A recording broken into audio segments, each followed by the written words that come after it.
nouveau journal sur votre antenne. Yorana, merci d'être avec nous. À la une de l'actualité de ce jeudi soir, l'emploi local menacé par l'afflux de métropolitains. La question orale de l'indépendantiste Eliane Tebahitoua à l'Assemblée a provoqué l'indignation de la ministre du Travail. Virginie Bruant parle d'un procès d'intention raciste. Enfin, diront tous les réfractaires au port du masque ou tout simplement tous ceux qui veulent respirer plus librement dans les transports, il ne sera plus obligatoire, sauf dans les établissements de santé. Elle avait totalement disparu de la scène politique après avoir perdu son siège à l'Assemblée de la Polynésie en 2018. Sandra Lévy-Agami retente sa chance cette année encore après avoir obtenu 5% des suffrages en 2002 dans la deuxième circonscription. Lui se lance pour la première fois sur une élection de premier plan. Touter Eitumahei veut troquer sa tenue de médecin-chef pour l'écharpe tricolore. Il est le candidat du Tapura dans la circonscription la moins peuplée de Polynésie. 66 632, c'est le nombre exact d'électeurs qu'il faudra convaincre. Jules Hawata mise sur la transition énergétique, entre autres. Tous deux sont nos invités ce soir. 1 millier de militaires déployés dans les Raromatei pour protéger les populations des pillards. L'exercice Marara regroupe des troupes américaines et françaises pour ce que l'on appelle le LIVEX. Explication dans cette édition. Et à la fin de ce journal, nous vous présentons un prestataire indépendant de Bora Bora qui a réussi à vaincre la crise et c'est Internet qui lui a quelque peu sauvé la vie. La Polynésie est-elle victime d'un phénomène migratoire métropolitain? Eliane Tebahitoua, élue Tavini Huir-Atira à l'Assemblée, l'affirme. Elle s'interroge aussi sur les raisons pour lesquelles la loi sur la protection de l'emploi local tarde à être appliquée. La ministre du Travail, elle, dénonce une démagogie politique en pleine campagne électorale. Sibel Plichard et Patrick Sing Sing. L'unique question orale ce matin porte sur l'emploi local. La loi de pays, promulguée le 5 novembre 2019 et retardée par le Covid, doit établir la liste des activités professionnelles protégées. Mais pour l'indépendantiste Eliane Tebahitoua, il faut accélérer le mouvement. Les Polynésiens sont chaque jour les témoins impuissants d'un phénomène migratoire dont l'ampleur ne cesse de croître. Ce phénomène, face auquel notre population nourrit les plus vives inquiétudes, porte un nom: immigration. Malheureusement, c'est un amalgame. Des Français de métropole qui viennent en Polynésie, ce n'est pas de l'immigration. Et l'inverse est aussi valable. Un Polynésien qui va en métropole, ce n'est pas un immigré non plus. Jusqu'à nouvel ordre, madame, la Polynésie est bien un territoire français, un territoire de la République. Eliane Tebahitoua s'appuie sur les chiffres de l'Institut de la statistique. Elle estime à 20 000 le nombre de nouveaux expatriés métropolitains en 10 ans. Mais la représentante omet de compter les départs de Tahiti, avec notamment le turnover des fonctionnaires. Le solde migratoire s'avère en réalité négatif. Ce qu'on constate, c'est qu'en Polynésie, on a plus de personnes qui partent que de personnes qui arrivent. C'est moins 1100 personnes par an entre 2012 et 2017. Je pense que vu le contexte économique, il y a peu de chances que cette trajectoire elle change. Peut-être qu'il y en aura un peu moins, peut-être qu'il y en aura un peu plus, mais a priori, le territoire il sera encore déficitaire. En attendant que les chiffres du recensement 2022 confirment ou infirment cette tendance, Eliane Tebahitoua balaie les accusations de racisme et prône la protection de l'emploi local. Les Pop-A, s'ils doivent venir chez nous, ils viennent en tant que touristes, mais l'emploi doit être réservé en priorité à nos enfants. Parce que c'est comme cela qu'on va résoudre les problèmes de précarité au niveau des familles. Et je pense aussi aux rares Polynésiens qui ont fait leurs études en métropole, de savoir qu'il n'y a rien qui les attend au pays et qui restent en métropole ou même en Australie ou ailleurs, ça fait mal au cœur. De son côté, la ministre du Travail assure que cette loi sur la promotion et la protection de l'emploi local est une priorité. Quant aux propos sur l'immigration, elle ne souhaite pas s'y attarder. C'est purement du racisme, je trouve, et ça n'a pas sa place, je trouve, à l'Assemblée, qui est une institution où tous les partis et toutes les ethnies sont représentés. Donc voilà, je pense que le débat, il est pas là. Ça, c'est des questions purement politiques. Et la vraie question à se poser aujourd'hui, c'est vraiment déjà l'activité économique qu'il faut relancer, la création d'emplois et ensuite la protection de ces emplois. Je pense que c'est vraiment sur ces points qu'il faut qu'on s'attarde. La loi nécessite qu'une série d'arrêtés soient pris en Conseil des ministres avant sa mise en œuvre d'ici la fin de l'année, selon le gouvernement. Adieu les masques, ou presque. À partir du 16 mai, il ne sera plus imposé dans les bus, les avions ou les navettes maritimes. Et si vous vous rendez dans les établissements de santé, cependant, il faudra vous en munir. Et vous allez le voir dans ce reportage de David Chang et Patita Savia. Cet objet qui s'est invité dans notre quotidien il y a 2 ans, l'est encore dans certains, malgré les levées de restrictions. Difficile de s'en passer. Dans ce bus, comme dans tous les transports en commun, le port du masque n'est plus imposé, mais malgré son prix ou l'inconfort, certains ont choisi de continuer à le porter. Je garde mon masque. Puis c'est mon choix. Je préfère respecter mes frères et sœurs, parce que le Covid il est invisible à l'œil nu. On ne le voit pas, mais on sait qu'il est partout. Maintenant ça a baissé, c'est chaque personne qui doit décider. Je suis malade, je garde ma maladie, je ne transmets pas aux autres. Mais au-delà du port du masque, la crise sanitaire a créé de nouvelles habitudes. Les chauffeurs, par exemple, n'ont pas arrêté la chasse aux bactéries. Il faut désinfecter à chaque fois le bus. Je ne dis pas que je vais porter souvent. Quand je porte, c'est quand je suis sur mon volant, quand je ramasse les clients. Mais après, une fois que je suis chez moi, non, j'enlève. Le masque n'est donc plus imposé nulle part, sauf dans les établissements de santé. Et aussi dans une compagnie aérienne locale qui prolonge la règle jusqu'à lundi matin. Dans les transports en commun, je pense que c'est bien de le garder. Mais après, dans les lieux publics, là, on a plus de chances d'être en retard à son avion que d'attraper le Covid. Donc bon, voilà. Je suis désolée, il faut que j'y aille. Les compagnies maritimes qui assurent la liaison entre Tahiti et Moorea ont-elles appliqué les nouvelles mesures dès aujourd'hui?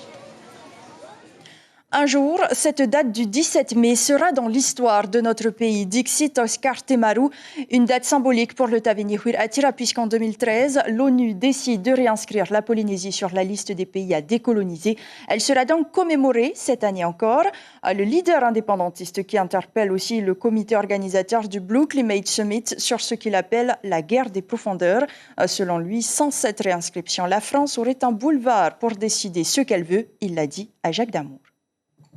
On invite la population à venir participer un peu, parce que c'est vraiment, si vous vous rendez compte, on n'aurait pas été inscrit sur la liste des pays à décoloniser, la France aurait un boulevard devant elle pour décider de ce qu'elle veut. Et nous, rien à dire. Ce n'est pas notre statut, notre bout de papier de statut qui va empêcher quoi que ce soit. Non. Donc, voilà, on rappellera également pendant cette soirée-là tout ce qui s'est passé, le combat que nous avons mené. Et nous passons tout de suite à notre rubrique politique.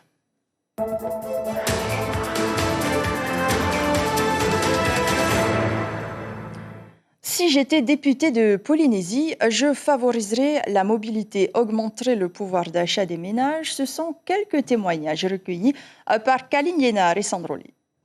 Moi, je voterai pour ceux qui veulent bien et sauver notre planète dans l'environnement. En même temps, inciter la population à faire du sport pour la santé. Pour les personnes handicapées, il n'y a pas accès. En fait, il n'y a pas beaucoup de chemins d'accessibilité pour eux, quoi, et pour les piétons. Et donc, tu voudrais que les députés se penchent sur ce genre de loi? Plus pour ces personnes-là aussi. Je voudrais voter une loi pour les jeunes, pour qu'ils aient du travail. Je pense que ce serait bien de pouvoir, ne serait-ce que sur l'essence, le gasoil, enfin, et toute la nourriture, d'essayer d'avoir des produits un peu moins chers. Donc une loi sur le pouvoir d'achat, là? Surtout, oui. Il y a le transport, il y a la santé, il faut déjà avoir tout ça. Et peut-être moins assister les gens et plutôt les pousser à devenir pour plus tard des gens qui sont, on va dire, chefs d'entreprise. Ce que je veux, pas moins pour nous les travailleurs, parce que l'association Mururu Etato, c'est nous qui a créé. C'est nous qui a créé, mais je veux seulement qu'on pense à nous les travailleurs de Mururu, parce qu'on a vraiment besoin. Une petite île. Trop de pollution par rapport à la nature, l'océan, côté montagne, c'est pas vraiment joli. Tu voudrais qu'un député fasse voter une loi pour protéger l'environnement? Voilà, c'est ça. Et si Touter Ey Toumah Ey est élu député, il fera de la santé sa priorité. Touter Ey Toumah Ey Yorana. Yorana, Ayata, je remercie Polynésie Première de m'avoir invité ce soir. Merci à vous d'avoir accepté notre invitation. Ce soir, je le disais, vous ferez donc de la santé votre priorité. La santé est un thème assez large. Est-ce que vous pouvez nous donner un exemple concret de ce que vous ferez demain pour améliorer la santé des Polynésiens? D'abord, je voudrais saluer toute la population, tous les téléspectateurs qui nous regardent ce soir. Un exemple concret au niveau de la santé, c'est les Evasan intériles. Il y a la continuité territoriale qui existe, la continuité au niveau des îles et des transports, et il faut poursuivre et mettre en place, par des fonds d'État, effectivement, une loi qui permettra de pouvoir apporter une aide sur les Evasan intériles. Et on imagine que l'obésité aussi est peut-être une de vos préoccupations. Oui, bien sûr, l'obésité, le diabète, malheureusement, c'est une maladie, des maladies qui sont très importantes sur ce territoire et qu'il faut vraiment absolument travailler pour aider notre population. Et sur l'obésité, justement, saviez-vous quel est le pourcentage d'élèves polynésiens âgés de 13 à 17 ans en surpoids aujourd'hui? A priori, il y aurait entre 20 et 30% d'élèves qui seraient en surpoids. Et c'est vrai que c'est des chiffres qui font mal au cœur. 43% exactement. Est-ce qu'un député a un rôle à jouer justement dans la lutte contre l'obésité selon vous? Le député, oui, il a un rôle forcément, puisque quand on va en métropole, on va voir les institutions. On va voir les institutions qui pourraient nous aider à pouvoir aider le pays, le Fénois, à pouvoir traiter et faire de la prévention sur le terrain. On va revenir sur un plan plus politique. Maintenant, il y a eu plusieurs candidatures soumises à la commission d'investiture du Tapura, puis au conseil politique. À votre avis, qu'est-ce qui a fait la différence? Ce qui a fait la différence, je pense qu'on cherchait quelqu'un de nouveau. On voulait suivre un petit peu ce mouvement d'avoir quelqu'un qui n'avait pas de passé politique. Et voilà, je pense que c'est pour ça que ma candidature a été reçue. Et est-ce que vous pensez que vous aviez le charisme nécessaire, les épaules assez larges pour pouvoir prétendre à ce poste de député? Vous savez, avec ma profession, j'ai eu l'occasion plusieurs fois de partir en métropole, d'aller travailler justement au ministère de l'Outre-mer et au ministère de la Santé en métropole et de travailler sur des sujets, surtout sur la santé, effectivement. Et donc oui, je pense que j'ai tout à fait le charisme pour pouvoir le faire. Et au-delà de la santé, il y a bien d'autres dossiers qui seront... que vous allez porter au Palais Bourbon. Oui, bien sûr. Vous avez vu les sujets à la télé, l'emploi local, protection de l'emploi local, protection du foncier. Je pense que c'est des sujets comme le nucléaire. Il faut poursuivre le travail que l'on a mis en place avec les Kotika, notamment l'année dernière, et pouvoir aller en métropole, poursuivre ce travail pour enfin qu'on puisse avoir une Polynésie apaisée sur le sujet. Et l'emploi local, c'est-à-dire? Pourquoi pas une citoyenneté polynésienne ? Comme en Nouvelle-Calédonie, je pense que c'est une possibilité et ça nous permettra, via nos statuts, de pouvoir faire en sorte que demain, les emplois locaux soient réservés aux citoyens polynésiens. Merci beaucoup, Touter Ey Toumah Ey, d'avoir été sur notre plateau ce soir. Et avant d'accueillir notre second invité, rencontre avec une candidate dans la deuxième circonscription. Après 3 ans de pause, Sandra Manouthei Leviagami se présente aux législatives. Elle veut supprimer la loi Morin, financer des études sur le réchauffement climatique, mais elle espère surtout obtenir un meilleur score qu'en 2002. Mélissa Chang et Teiva Ribé.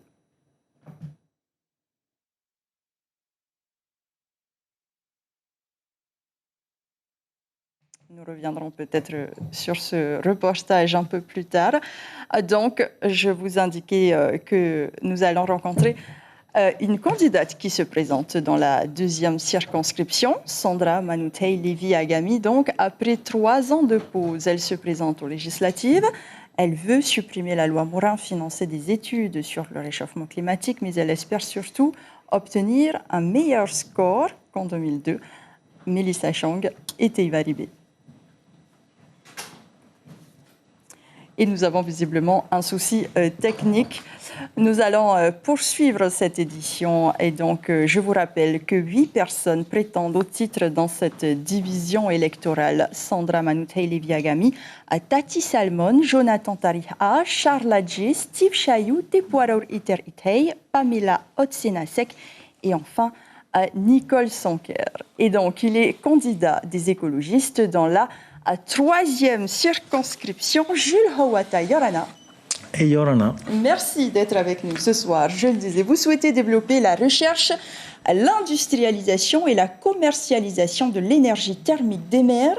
Comment est-ce qu'on développe ces projets quand le rôle initial d'un député est d'écrire, voter et proposer des lois?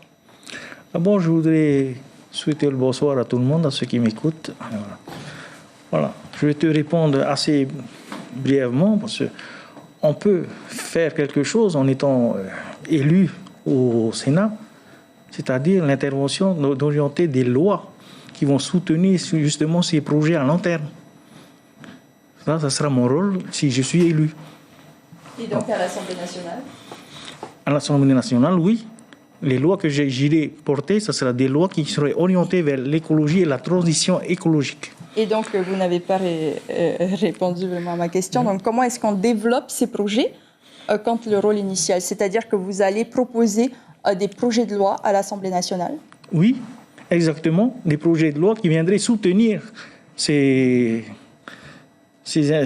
mode de fonctionnement que nous voulons instaurer dans notre pays. Alors concrètement, sur la commercialisation de l'énergie thermique, comment est-ce que cela s'articule pour vous?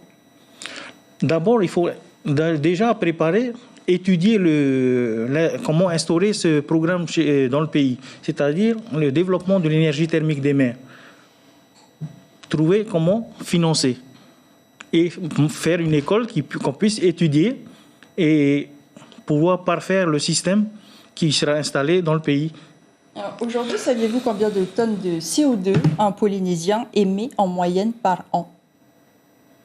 Honnêtement, non, mais je sais qu'on émet beaucoup. Alors, je vais vous dire 3,8 tonnes par an, une empreinte en dessous de la moyenne nationale, mais qui ne vise pour l'instant que nos émissions directes. Selon vous, quel levier quel moyen dispose un député pour pouvoir réduire l'empreinte carbone en Polynésie? Le moyen, c'est de voter des lois, justement, qui orienteraient le gouvernement vers des situations, c'est-à-dire qui pourraient favoriser la dépollution du pays, par exemple, ou d'instaurer des lois qui obligeraient les entreprises ou d'autres industries à moins polluer. Ça, cela se fait au plan local? Oui, au plan local. Et vous décidez d'une loi au plan national? Et pourquoi pas? Parce qu'au plan national, il y a des lois qui peuvent être votées justement à cet effet-là. Sauf si on reste dans le périmètre du pays, bien sûr. Alors, vous avez déclaré récemment, je cite dans le journal de nos confrères de Tahiti Info, l'environnement, on en parle, mais qu'est-ce qu'on fait vraiment? Le problème, c'est que personne ne s'en occupe. Au-delà des projets dont nous avions parlé tantôt, quelle sera votre première action demain si vous êtes élu député pour la protection de l'environnement? Pour la protection de l'environnement, justement, c'est de voter des lois toutes simples au départ, qui font que les actions se concrétisent de suite. C'est-à-dire, demain, si je suis élu, je ferai passer des lois simples. Par exemple, demain, je souhaiterais qu'on puisse diminuer le taux de plastique qui existe dans le pays. Des lois toutes simples, c'est-à-dire de mettre des consignes pour des bouteilles où on aurait de l'eau dans des bouteilles consignées. Ça diminuerait très potentiellement le taux de bouteilles qu'il y aurait chez nous. Donc, je pense que c'est un petit geste qui fait que, coup sur coup, des petits gestes feront que nous allons pouvoir dépolluer grandement notre pays. Le pays, ça aussi, ça se fait sur un plan local. Alors, il y a pour la première fois un sommet de l'océan qui se tient en Polynésie à partir de dimanche. Vous, en tant que défenseur de l'environnement, qu'est-ce que vous en pensez? C'est nécessaire. Aujourd'hui, on est dans l'ère du temps. Et je regrette même que ça ne se passe pas souvent, parce qu'il faut en parler de l'environnement et de tout ce qui est écologique. Parce qu'aujourd'hui, il faut qu'on fasse vraiment un geste fort pour pouvoir, pas sauver notre planète pour l'instant, mais quand même y contribuer à grande échelle. Vous êtes donc candidate pour Heyoura les Verts et la logique politicienne voudrait que si vous étiez élu demain, vous siégiez aux côtés du nouveau parti NUP. Oui, parce qu'on est affilié à Europe Écologie Les Verts par une convention que nous avons depuis plusieurs années. Parce que je tiens quand même à dire que nous sommes le seul parti qui existe depuis des années à vouloir protéger l'environnement. La nouvelle Union populaire. Donc, merci beaucoup, Jules Hawata, d'avoir été avec nous ce soir. Et donc, nous revenons sur ce reportage, sur cette rencontre avec une candidate dans la deuxième circonscription. Je vous le disais, après 3 ans de pause, Sandra Manouthei Levi-Agami se présente aux législatives. Elle veut supprimer la loi Morin, financer des études sur le réchauffement climatique. Mais elle espère surtout obtenir un meilleur score qu'en 2002. Melissa Chang, Teivaribé. La politique, elle connaît. Sandra Manouthei Levi-Agami y a fait ses armes depuis déjà 20 ans. Au début de sa carrière, elle est directrice de cabinet, puis elle siège à l'Assemblée de la Polynésie française, aux côtés du Tahuera Wiraatira. À 50 ans, cette fonctionnaire d'État au ministère de la Justice a attendu que ses enfants soient grands pour se présenter à la seconde circonscription des élections législatives. Voilà. Le message que je porte, c'est un message concernant la famille. La famille, c'est mon socle. À partir du moment où j'ai fondé mon foyer, j'ai commencé également à aider davantage les gens autour au niveau de leur famille, dans ma vie de tous les jours. Je viens d'une famille chrétienne où c'est important d'aider les autres. Et je me suis aperçue que le meilleur moyen d'aider les autres, en fait, c'était d'être au pouvoir. Il y a 2 ans, Sandra s'est présentée à l'ENA, l'École nationale d'administration. Son but, réviser le droit international, le droit européen, mais aussi les finances publiques. Moi, j'ai retrouvé la réforme fiscale de la Polynésie 2022. Formée à la négociation, la candidate sans étiquette ne part pas en campagne seule. Elle peut compter sur le soutien de son suppléant, André Tahimanari. C'est une personne capable de relever des défis et surtout notre point faible, de savoir monter des dossiers pour accompagner les projets de la Polynésie. Au jour d'aujourd'hui, c'est notre difficulté à savoir monter des dossiers. Et ce n'est pas au travers d'un groupement ou d'un parti politique que l'on peut trouver ce genre de résultats. Eh bien, avec elle, j'y crois et je pense que c'est la personne la plus qualifiée pour défendre les projets, les intérêts de la Polynésie française. Le travail administratif est important, mais être député, c'est aussi un travail de terrain. Sandra prête une oreille attentive aux administrés, à l'image de la famille Manarani, qui ne compte pas moins de 16 enfants, dont la majorité est patentée. C'est un honneur pour nous d'avoir Sandra pour nous épauler, pour nous aider, parce que ça va faire des années déjà que mon papy n'a jamais eu d'aide, depuis des années. Et moi, effectivement, je n'ai jamais eu d'aide. J'ai fait la demande à la Société, à la DI, à tous les organismes. Et juste à côté, il faut toujours débourser de notre poche. Quand on veut développer son pays, il faut le développer à travers la base.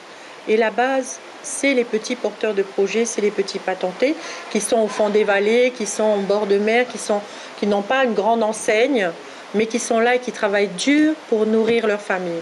Parce que développer le pays, c'est bien, parler de milliards, c'est bien, mais où vont ces milliards? L'important, c'est que ça arrive là, et qu'ici, sur cette table-là, il y ait du pain sur la table tous les jours. Sandra Manouthei Levi-Agami, femme politique et femme active, tend à faire changer les mentalités sur la gouvernance du pays. Et nous vous rappelons que 8 personnes prétendent au titre dans cette division électorale. Sandra Manouthei Levi-Agami, donc, Tati Salmon, Jonathan Tariha, Charles Adjé, Steve Chayou, Tepuaro Iteritei, Pamela Otsenasek et enfin Nicole Sonker. Et comme dans la deuxième circonscription, 8 candidats sont en lice dans la troisième. À l'instar de nos 2 invités, on compte aussi le député sortant Moetei Broderson, John Tefon, Sylviane Terwatia, Bernard Ter-Itei, Nui Haulore et enfin Gilles Tautou. Voilà qui clôt ce chapitre dédié aux élections législatives.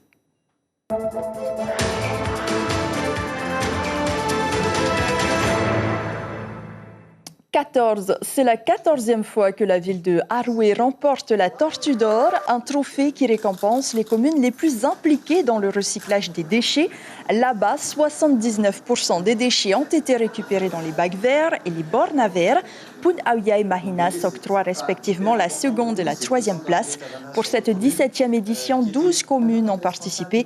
Une satisfaction pour Benoît Lerle, directeur général de FENWAMA. Il répond à Nicolas Suy.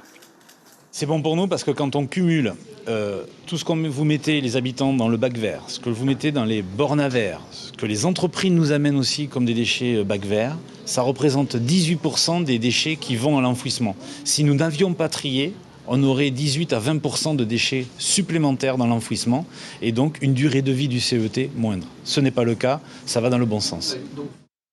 L'exercice militaire annuel Marara est un des rendez-vous incontournables des relations interarmées dans le Pacifique. Les premiers déploiements des troupes se sont déroulés ce matin avec 3 rotations de CASA et de C-130. Pour l'édition 2022, c'est dans l'archipel de la Société que plus de 1000 militaires devront simuler dans un scénario catastrophe. Les détails avec Jacques Damour. Dans quelques instants, cet appareil de l'US Air Force décollera direction Wainé. À son bord, des militaires américains et français.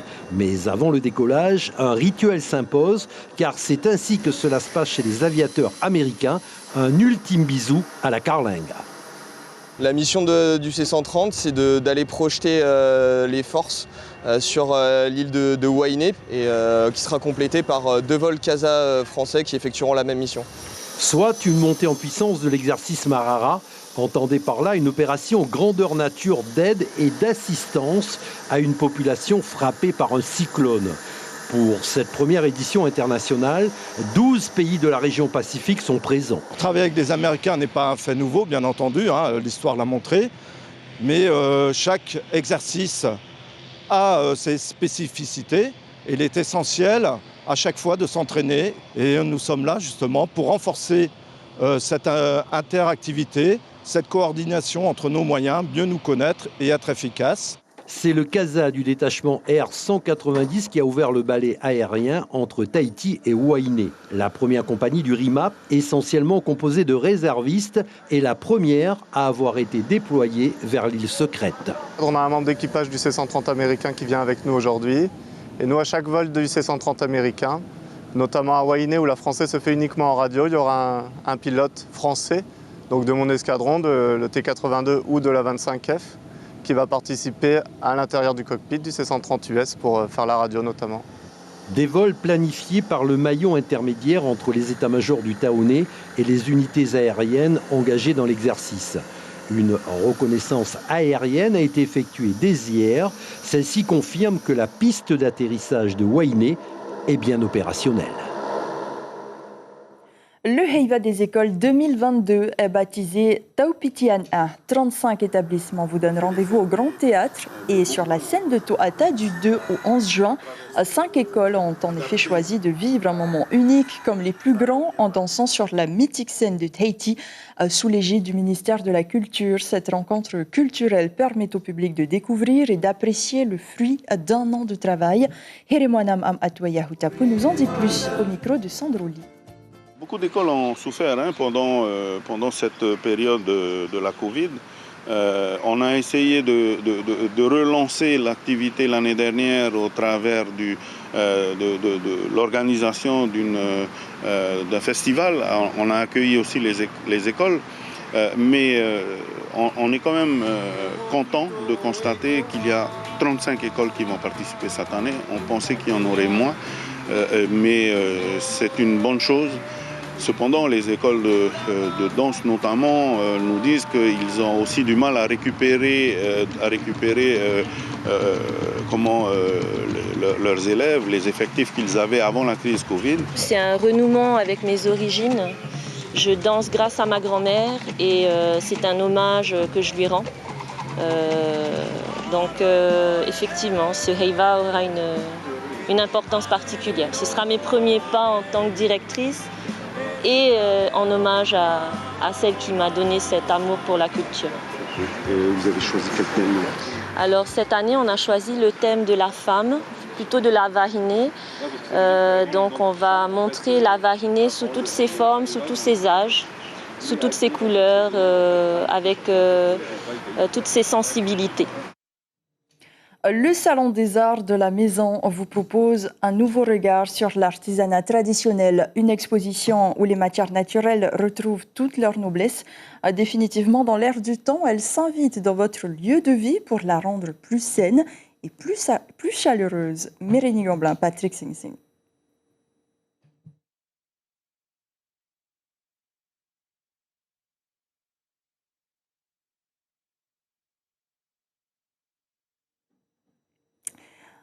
Nous reviendrons sur ce reportage un peu plus tard. Et notre rendez-vous à Bora Bora continue ce soir avec un prestataire indépendant qui ne compte pas sur les hôtels pour emmener les touristes voir les baleines ou les remontas. Il a réussi à traverser la crise du Covid grâce à Internet et aux bons commentaires sur la toile. C'est un personnage sur l'île. Il est connu comme le loup blanc. Natacha Silagi, Mirko Vanfo.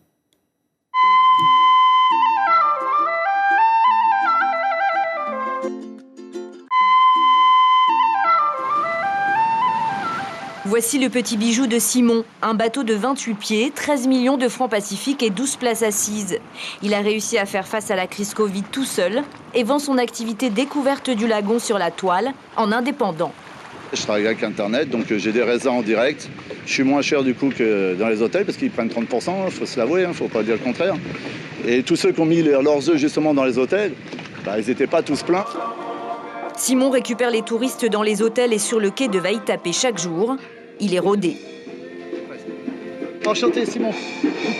Kevin, Lucie. Ravi. Enchanté Lucie. Quand c'est la saison, il va à la rencontre des baleines en pleine mer. Aujourd'hui, ce sera les remontas dans le lagon. Là, vous voyez, au sud, il n'y a pas de motos. On voit des motos sur toute la partie est jusqu'à l'ouest, parce que la houle principale vient de là. Et pour nous, c'est important, surtout en ce moment. Je ne sais pas si vous avez vu, il y a eu vachement de houle là, ces derniers temps. Donc, la houle, ça veut dire pluie en fait. Ah non, la houle, c'est la mer. La pluie, c'est les nuages, là, c'est là-haut. Pas les mêmes. Pendant la balade, petit rappel historique sur la passe agrandie et non pas créée par les Américains en 1942, ou encore sur les projets hôteliers avortés à l'endroit où Marlon Brando aurait eu un bungalow. Ils devaient faire un restaurant panoramique en haut. Et il y a eu un problème avec la crise, du coup, ils ont abandonné le projet. Place ensuite aux deux principales attractions, le bleu unique de l'eau calme de la perle du Pacifique et une fois arrivé à destination, la gouaille du capitaine. Je vais me mettre à l'eau avec vous, de toute façon. Mais êtes-vous bon nageur? C'est ça que je veux savoir. Ou est-ce que vous nagez comme des cailloux? Et pendant que les clients se préparent, Simon rappelle les règles pour protéger les animaux sur le site. Alors si elle reste au même endroit, je vais vous demander de bien rester à l'horizontale si elle n'est pas dans beaucoup d'eau. Parce que si elle est dans 2 mètres, imaginez-vous, si on arbre, on n'est pas beaucoup, on est 5. Et même 5, à mettre des gros coups de palme juste au-dessus d'elle, les yeux sont là, à voir comme ça. Et ça peut leur faire peur. Le prestataire répète et répète encore. Pas question de faire de l'apnée, d'approcher trop près et de s'agiter. La priorité, être un spectateur respectueux.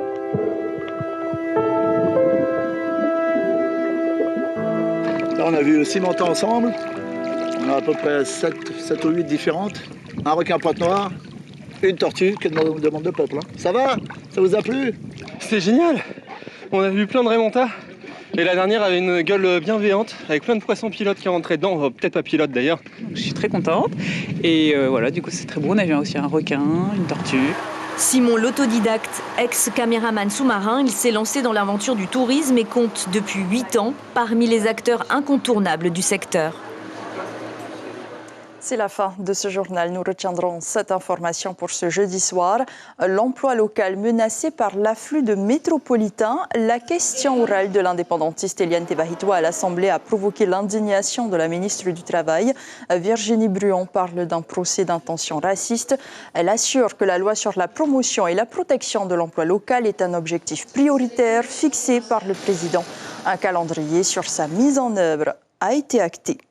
Demain, Renaud Meltz, professeur d'histoire contemporaine et membre senior de l'Institut universitaire de France, sera l'invité café de la matinale radio.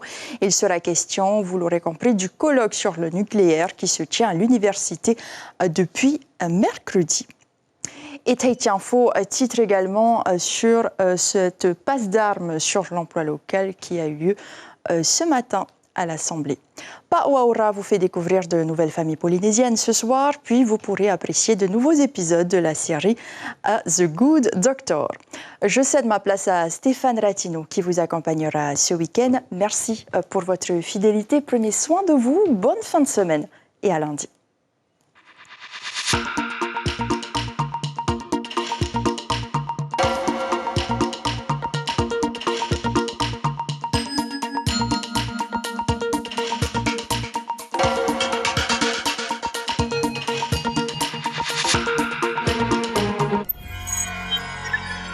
Retrouvez ce programme en replay sur notre site internet.